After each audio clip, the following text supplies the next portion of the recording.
Ayun. Sa sobrang hirap ng dinadaanan natin at sa dami nangyayari sa mundo, lalo nang kailangan natin kumapit sa Diyos, lalo natin kailangan i-focus yung ating mga isip doon sa bagay na eternity. Bakit? Even Paul, sabi ni Paul, nape-press siya left and right, di ba?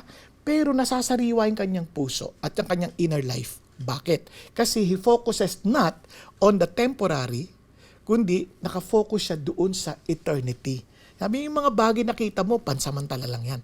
Pero yung hindi mo nakikita, yun ang pangwalang hanggan. So, paano mo siya palaging iisipin? Kasi yun ang sa sobrang kaabalahan. Abay, kailangan mo huminto. Kaya sabi ng Lord, kailangan mo, pagkatapos magtrabaho ng 6 na araw, kailangan mo pahinga sa 7. Bakit? Para masariwa ulit na hindi ang buhay mo, hindi yung para mag-survive lamang, kundi para ikaw ay isa pamuhay yung nais ng Diyos sa buhay mo. Yung will ng Diyos sa buhay mo. Kaya, kailangan mong tumigil eh. Ang problema sa atin, hindi natin alam kung kailan tayo titigil. Kaya mabait ang Diyos, sabi niya, 6 na araw, trabaho ka. Pero on the 7th day, you rest. Bakit? Para sa susunod ng panibagong araw na haharapin mo, naintindihan mo anong dahilan ng iyong buhay.